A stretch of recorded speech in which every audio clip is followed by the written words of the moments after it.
Erőszakosak a házaló kereskedők. Legalábbis ennek a nagykállói asszonynak ez a tapasztalata. Ékszereket, ágynemű garnitúrák, edénykészleteket, ilyesmiket árultak. Jönni akartak, de felegyedő voltam otthon, és ők meg többen voltak, és akkor gyereknek úgy szóltam, hogy hozza előre a kutyát, nyakvévénél fogva, és akkor mondtam, hogy ha nem fejezi be, és nem megy el innen, akkor elengedem a kutyát. Úgyhogy kénytelen voltam utána szólni a gyereknek, hogy engedj el, és úgy maradtak kint. Még utána is, még próbáltak bejönni, de a kutya meg az nem mozdult el. Még dünnyögve mentek elfele. Úgyhogy nagyon erőszakosak.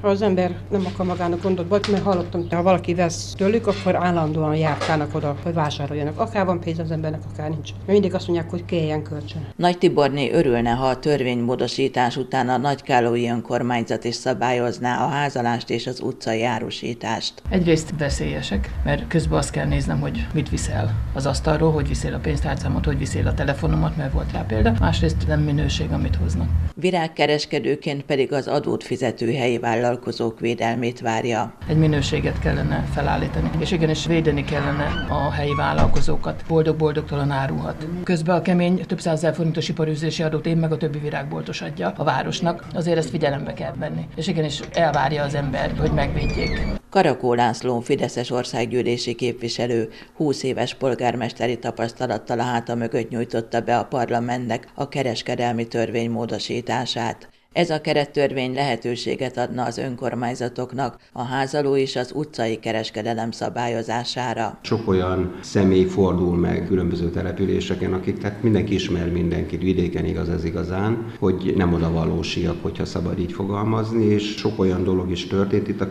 közbiztonság területén, ami úgy gondoltuk, hogy ezekkel a tevékenységekkel összefügg. Egyébként is a 2005 évi 164-es törvénynek a módosítása lenne ez a kereskedelemről szól, itt is valamilyen szintű rendet kell vágni. Tehát ennek van egy kriminalisztikai vonatkozása, de ugyanakkor van egy olyan kereskedelmi vonatkozása is, hogy azok az egyébként tisztességes kereskedők, akik adót fizetnek és tisztességesen végzik a munkájukat vidéken, kisebb-nagyobb városokban, a fővárosban is természetesen, valamilyen fajta védettséget kapjanak, hogy az ő üzleti érdekeiket, nevezzük különböző gagyi termékekkel ne rombolják, ez nyilván a jó ízlésnek is sérti a határát, tehát ezek összefüggnek, én úgy gondolom, ezek a kérdések. Karakó László azt hangsúlyozza, ez a törvénymódosítása kereteket biztosítja, az önkormányzatok döntenek a tartalomról. A helyhatóságoknak megadjuk a lehetőséget, hogy megtilthassák ezeket a fajta tevékenységeket. Tehát ez a szabály nem kógás, tehát él vele a jogalkalmazó, mert nyilván ez egy magasabb szintű jogszabály,